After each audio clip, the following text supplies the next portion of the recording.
कभी सोचा है कि हम जिस दुनिया को अपना घर कहते हैं वो असल में पानी की एक दुनिया है। हम जमीन, शहर, पहाड़ इन सब के बारे में सोचते हैं, पर असल में हमारी पृथ्वी की पहचान उसके विशाल नीले महासागरों से है। जरा सोचिए, आप एक अंतरिक्ष यात्री हैं और पहली बार पृथ्वी को देख रहे हैं। जो रंग सबसे ज्यादा हैरान करेगा ना, वो है नीला। ये विशाल महासागरों का ही नीला रंग है जिसने हमारे ग्रह को ब्लू प्लैनेट या नीला ग्रह का ये प्यारा सा नाम दिया है। तो चलिए इसी विशालता में एक डुबकी लगाते हैं। करीब 150 साल पहले जूल्स वर्न ने महासागर के बारे में कुछ ऐसा लिखा था जो आज भी उतना ही सच है। दुनिया की शुरुआत समुद्र से हुई और कौन जानता है कि इसका अंत भी इसी में न हो। मतलब ये सिर्फ पानी नहीं है, ये जीवन का एक अनंत स्रोत है।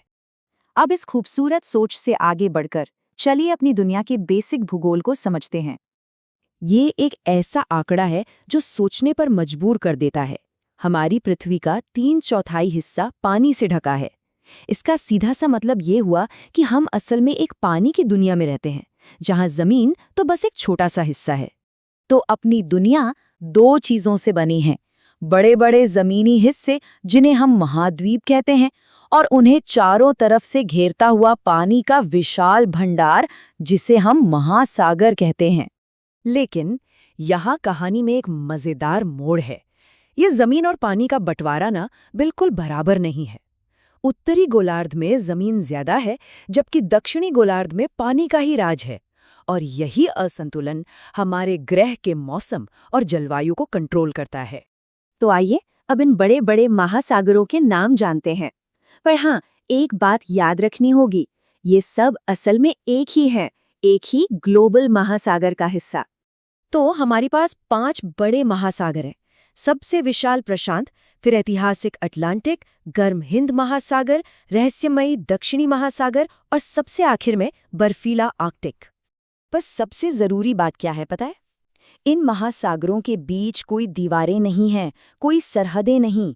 इनका पानी एक दूसरे में ऐसे मिलता है मानो कोई बहुत बड़ी ग्लोबल नदी बह रही हो, जो हमारे ग्रह पर जीवन और जलवायु को संभाले हुए है।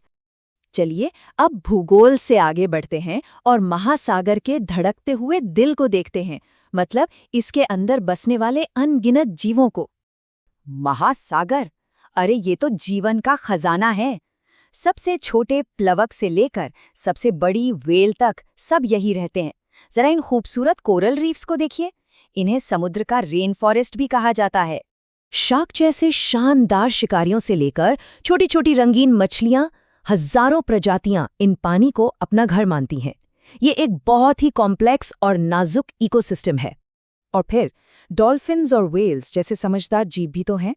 इन्हें देखकर हमें महासागर की गहराई और उसके रहस्यों का अंदाजा होता है।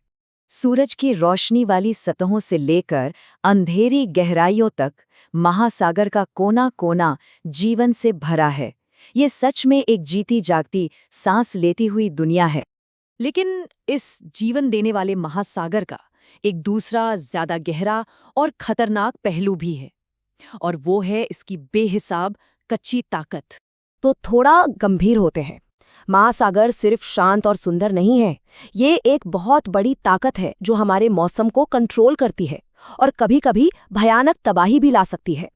महासागर की ये ताकत ना एक दोधारी तलवार की तरह है। एक तरफ यह हमें मॉनसून जैसी जीवन देने वाली बारिश देती है, तो दूसरी तरफ ये चक्रवात और तूफान जैसी विनाशकारी शक्तियों को भी जन्म देती है। और फिर आती है सुनामी, जो शायद महासागर का सबसे भयानक रूप है।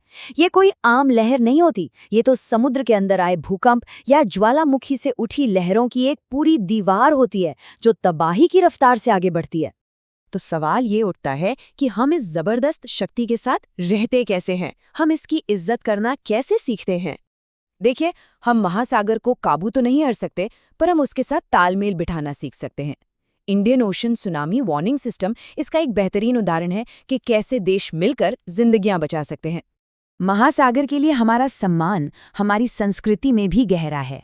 भारतीय नौसेना का जो मोटो है, शन नो वरुणः, वो एक प्राचीन प्रार्थना है। इसमें समुद्र के देवता वरुण से सुरक्षा और आशीर्वाद मांगा गया है। और आखिर में एक बहुत जरूरी सवाल पर सोचते हैं, तो यहाँ एक सवाल सोचने के लिए छोड़ जाते हैं। अगर हमारी दुनिया में, हमारे नीले ग्रह पर इतना सारा पानी है, तो फिर हम हर तरफ पानी के संकट या वाटर क्राइसिस की बातें क्यों सुनते रहते हैं? ये एक ऐसा विरोधाभास है जो हमें हमारे ग्रह के साथ हमारे रिश्ते के बारे में दोबारा सोचने पर मजबूर करता है।